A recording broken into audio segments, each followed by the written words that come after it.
My fellow Americans. Okay, jokes aside, this is the State of the Twins address, and we will talk about where the Twins are making the grade, and we will also talk about where they're not making the grade, which is perhaps even more important. Can the pitching continue to be this good? Will the offense continue to be this bad? We're going to touch on all of this and more. It's going to basically be a half-hour stream of consciousness with a few ads interspersed. So sit back, buckle up, and have a freaking day, because Locked On Twins starts now. You are Locked On Twins, your daily Minnesota Twins podcast, part of the Locked On Podcast Network, your team every day.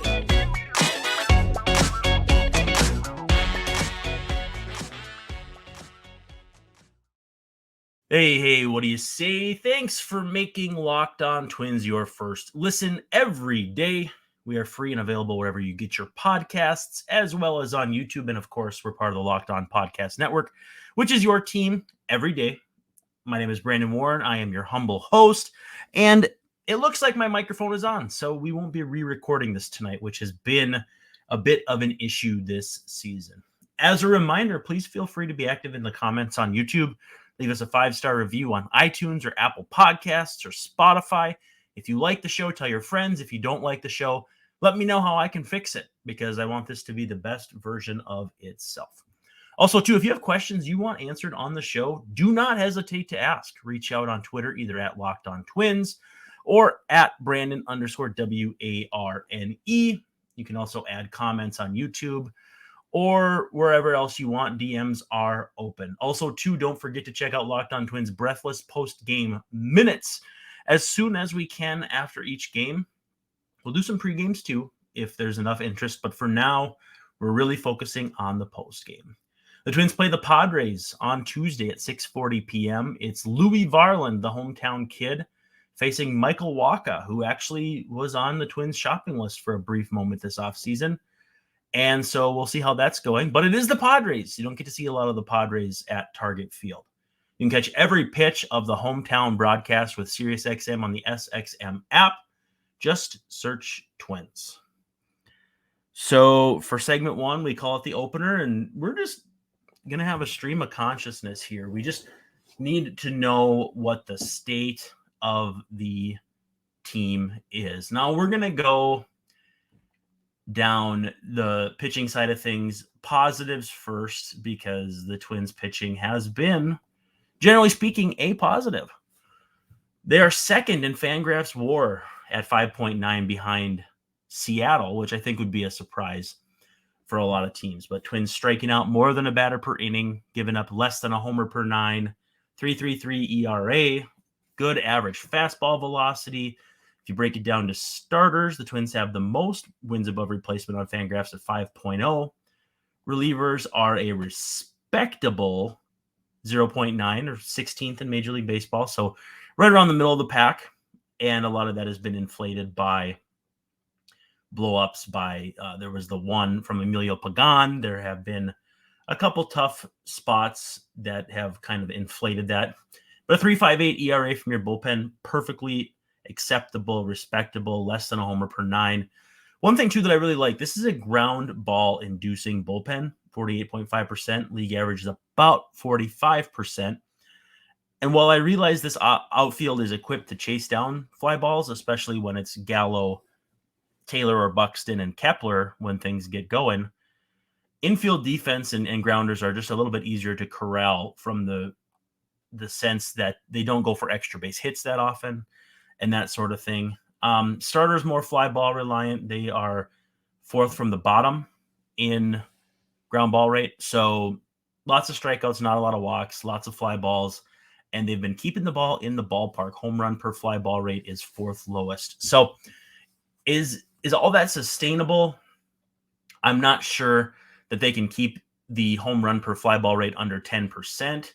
League rate's about 12, 13% on average. But with that said, the pitching is encouraging. And we did, too, have a discussion on Twitter today about if Christian Vasquez had been worth the money. He has 0 barrels offensively, and we're not going to make this an offense discussion quite yet. But I think the way he's handled the pitching staff and the way that he and Ryan Jeffers have basically teamed up to be a steady duo behind the plate, I think there's no regrets on behalf of the Twins as far as giving Vasquez a $10 million a year deal, 3-year deal. It's, it's not going to be ideal if you have to pay your backup catcher $10 million, but at the end of the day, it's not also that big of a deal to have 2 guys who you can trust in a big spot, where if you pinch hit somebody late, you're not going to a catcher who is a liability either in game calling, framing, blocking, whatever. Now, granted, neither of those guys are perfect in those respects, but they're both well regarded for their defense. So I think the pitching has been exceptional, and I think the catching has really, really helped that a lot. And so no real gripes with the pitching staff. Obviously, you got to put some shine on Sonny Gray. Even with the iffy last start, he's been absolutely brilliant. The ERA swells all the way up to 1.35. Like, the audacity. Only 7 Twins have made starts, so fairly healthy rotation.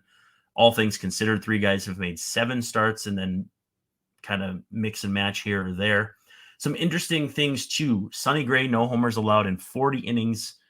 Bailey Ober, no homers allowed in 18 1/3. Now, granted, that's not nearly as many innings, but Ober, when he runs into trouble, is with homers, especially, too, because he only gets grounders at about a 25-26% rate, which is about 20% lower than league average. I'm excited to see Louis Varland, because if he starts keeping the ball in the ballpark, he is going to be a whole lot of fun. And granted, those home run numbers are inflated from Yankee Stadium, which, I mean, it's a Little League stadium. Let's not get ahead of ourselves here. But the velo is exciting. The stuff is exciting. He's averaging 95.5 with his 4-seam fastball. That's almost 2 miles per hour up from last year, 93.8. So you can't help but be excited about Louis Varland. You can't help but be excited about Bailey Ober getting chances. Certainly not ideal that Tyler Malley's on the injured list. Certainly not ideal that Kenta Maeda got beat up a bit. But the Twins are better equipped for these sorts of things, and also still have Simeon Woods Richardson at AAA St. Paul. So it's a good place to be for this starting rotation. And I think that a lot of it is, to call it sustainable. It's sustainable in the sense that this team can be one of the best pitching teams in baseball. I have no doubt in my mind that can be the case. Now, again, Sonny Gray's not going to carry a 1.35 ERA all season long, but his FIP is 2.13. His expected ERA is 2.88. Even his xFIP is 3.52. So, I mean, he's pitching like a comfortably like a number 1 starter. In fact, if you look at WAR leaders for pitchers across MLB, Gray is 5th. Joe Ryan is 10th. Pablo Lopez is 11th.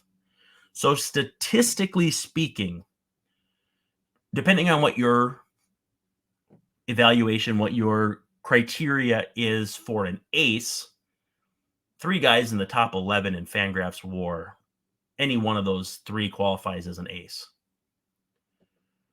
And I can't overstate how this is probably the best rotation since I've been watching the Twins in 1993. Like, we're 30 years now, which gives you a pretty good indication of my age too. Didn't really plan to break that down in this episode, but here you go. Bonus content. The rotation is in great shape. The bullpen, the biggest issue I've had with the bullpen is that Juan Duran and Griffin Jacks and Jorge Lopez have been a little wobbly all at the same time, which, I mean, it's not the end of the world, because the Twins for a long period last year didn't have 2 pitchers as good as these guys, let alone 3 or 4. I see the Twins will roll 4 deep with Caleb Thielbar.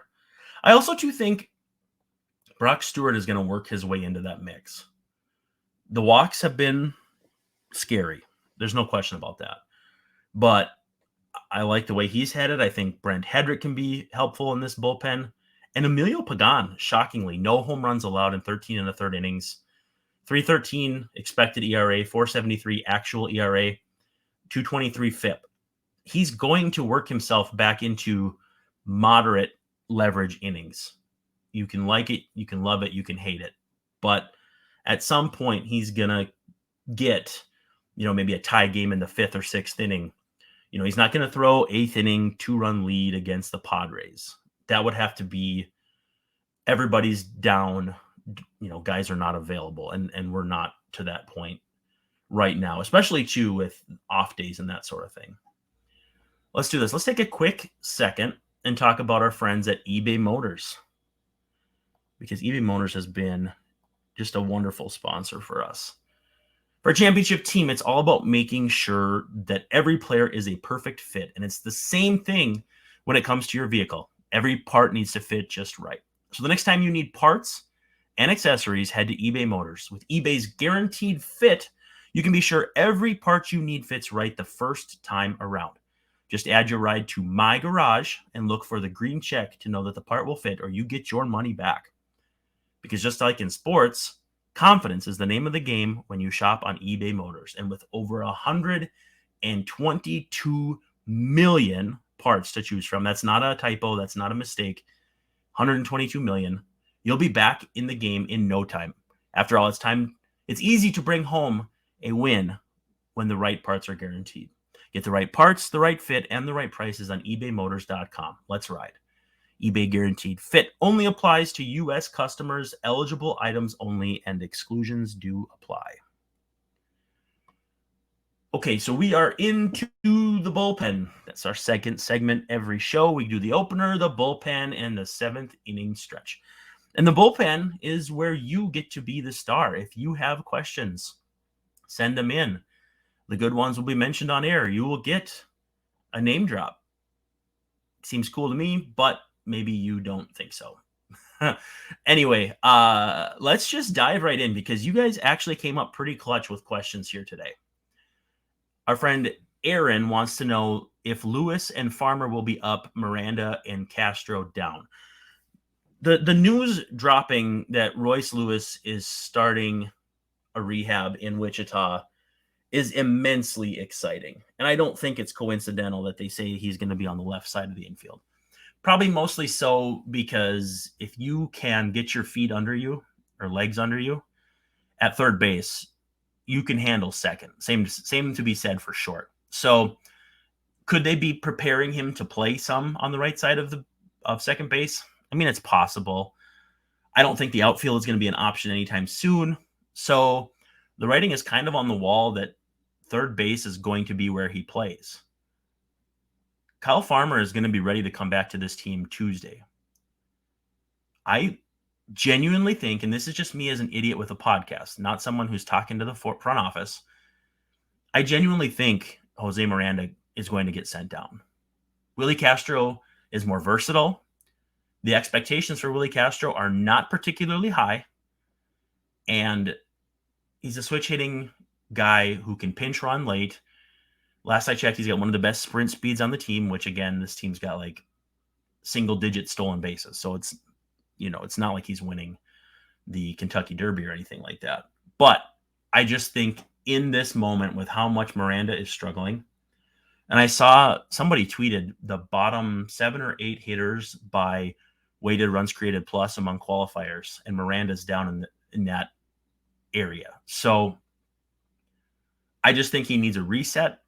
Fortunately, it's not far to go. I think Jose Miranda is going to have some big hits for this team this year. Just not right now. So I think Kyle Farmer comes up. He's ready to go, which is an amazing story that he's back and ready this time. And I think that Miranda goes down. And then when Lewis is ready, because if he's starting a rehab, that means that he's probably, I think the window is 20 days for hitters, 30 days for pitchers. So maybe you send Lewis down to Wichita to start for a week, And then I keep wanting to say Rochester. I can't get out of my head that Rochester is not this team's AAA affiliate anymore. Wichita, and then St. Paul for a week or so, and then see where he's at. I don't know if I think you almost have to bring him up, right? I mean, you can't send him to AAA. What's the point of that? I had a friend asking me, like, I think he'll be optioned after. And I mean, he has options, but what would even be the point? If he's healthy, he can help this team in a big way. So, especially too, and we'll talk about this in the final segment, with the offense scuffling the way it is, honestly, it could bump Castor out, or maybe that could be the last straw for Nick Gordon. I don't know that Nick Gordon's that close, but I think Royce Lewis has to be in the big leagues a month from now. That's a pretty good timeline. I mean, that's a pretty good recovery from an ACL and not your first. So I'm very excited. I'm very enthused to see what Royce Lewis brings because he was so dang good last year. Josiah, good friend Josiah Waldner wants to know, do you find it odd that Twins fans are calling for David Popkins' job? No, I don't. And I struggle with the relationship between a hitting coach and how a team is hitting. Because at the end of the day, hitters got to hit. They're responsible for their approach. David Popkins isn't swinging at a pitch outside the zone 2-0. David Popkins isn't swinging after a pitcher is wide with 4, walks the guy in front of you, and then throws a fringy fastball that you roll over to second base for a double play or to end the inning. But many teams scapegoat a guy in that position. A lot of times you'll see teams fire a strength and conditioning coach. You'll see them fire someone as just well, you can't fire all the players, but you can fire the one coach or this guy. With that said, I don't think this Twins team operates like that. I don't think David Popkins is in any sort of danger whatsoever. But I'm not surprised fans are saying that. And I get it.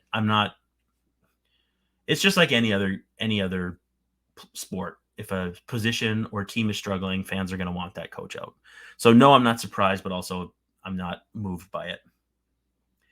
Jacob Tobin wants to know, what would a successful homestand look like record-wise?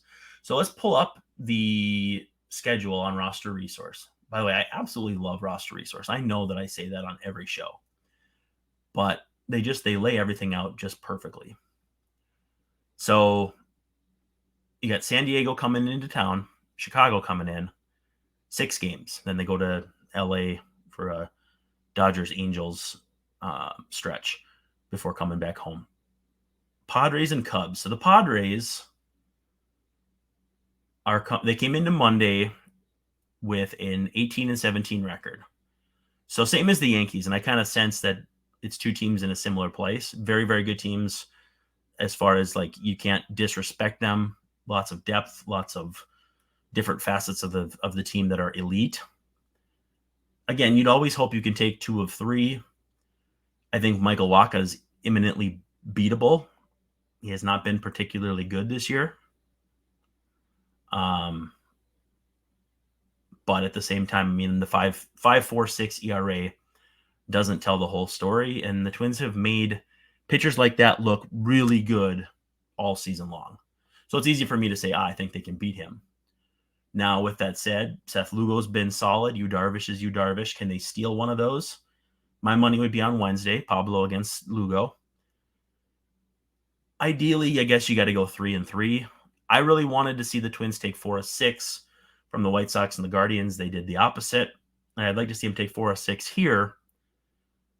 But again, at the end of the day, you want to get greedy, and 6-game stretches are really hard to kind of grasp as far as what it means over the long haul. So if the Twins can just kind of keep plugging away, stay at that, I mean, basically the pace they've played at 19-16, your 88, 89 win pace. It's not sexy. It's not exciting, but at the end of the year, it's probably going to be enough to get you into the postseason, right? Projected standings on FanGraphs has the Twins going 85-77. So 66-61 the rest of the way. 85-77, which is enough to win the division by 5 games. over the Guardians. They have the Guardians projected to go 80 and 82. White Sox 74 and 88. Tigers 72 and 90. And the Royals bringing up the backside 66 and 96. I can live with that, which basically means 2 of 3 here and there, split 4 gamers, and every now and then have a series like the Guardians or White Sox series. At the end of the day, I'd like to see 4 and 2. I would be okay with 3 and 3. Mike wants to know, and this is actually a question I've been pondering. Would it be fair to say that anyone with the production of Carlos Correa would be hitting 6th or 7th or later if they did not have the name Carlos Correa? Or he says C4. That's a valid question, and one that I was thinking I would tend to agree with. At the same time, though, who hits above him? Max Kepler's swinging it pretty good, so you can keep him up there. Buxton is hit or miss, but he's been really, really solid overall. Been better of late, taking his walks too, which is surprising, but also really good. Jorge Polanco, solid. And then after that, it's Joey Gallo, who's on like an 0 for 21. Miranda, who is a mess right now. Nick Gordon, who's, again, he's been better of late, but he hasn't been very good. And then Vasquez, Michael A. Taylor's kind of the fixture down there. Anybody on the bench? I mean, Kirilloff is probably going to be another guy who gets anchored in the top of that order. But I don't know. I mean, Correa's numbers, he'd hit that low, but there's just no competition. The rest of the team is not hitting. And we're going to touch on that in the final segment as we come down the home stretch here. So I saved the worst for last, and that's not usually a good thing. But this offense is absolutely anemic, and it's inexcusable. The talent here is enough that they should be averaging. I mean, let's see. What are they averaging now? 4.34 runs per game. 18th in Major League Baseball. By the way, guess who's dead last? The Miami Marlins, 3.31. Everyone needs to shut up about Luis Ariz. With Luis Ariz, the Twins still lose 2 of 3 in Cleveland. I'm convinced. And Pablo Lopez has been every bit as good as the Twins could have expected. Luis Ariz has questionable knees, no defensive position, and was at the peak of his game when they traded him. You would rather be a year too early than a year too late. We've seen that with countless prospects, with Twins prospects where we're like, oh man, I thought that guy had a lot more value before. Like Fernando Romero comes to mind. So I don't want to hear about Luis Ariz. I don't want to hear about how much better this offense would be with him, because everyone cried for pitching. And they were right. Don't get it twisted. They were right. But you can't ask for good pitching without giving something up. And people have said too, what about prospects? The Marlins were so willing to get Ariz that they traded prospects. And the one thing they needed was hitting. They don't need prospects. Their pitching is excessively young. Their offense, I mean, it's not as young as maybe you'd think, but they're not looking to add youngsters to an unproven offense. They're looking to add proven hitters. So if you want to make the case that you would have traded Jorge Polanco instead, sure. But what do the Marlins want with Jorge Polanco when he's like 3 or 4 years older than Luis Ariz? So honestly, the Twins made a deal that by all intents and purposes they had to make. But anyway, that's my soapbox take on Luis Ariz. I'm sick of hearing about Luis Ariz. I love Luis Ariz. He's having a great season, and I'm so happy, but I am sick to death of hearing about Luis Ariz. Now, with that said, it's inexcusable that your Twins are hitting 220 with a 300 on-base percentage, a 389 slugging percentage. Over the last week, just get our game dates here figured out. Since the beginning of May, it's 8th right now, the Twins are averaging 3 runs per game. They're hitting an MLB worst 141. They have a 523 OPS. The fact that they're winning as much as they are goes 2 ways. One, it shows that the pitching can carry the hitting when it needs to. And 2, it's very clear this offense is hitting beneath its talent level. But they're squandering valuable opportunities to bury the division. Not just bury, but like 10 feet under instead of 6. These are valuable opportunities, and the Twins have just not. And they've been ripe for the taking, and the Twins offense has been like, we're good. We don't need this. And the approaches are just atrocious. Swinging at, it seems as though they're taking balls right down the middle and then swinging at ones at their neck. It almost feels like it's a team full of Eddie Rosarios right now. And it's not exciting. It's not fun.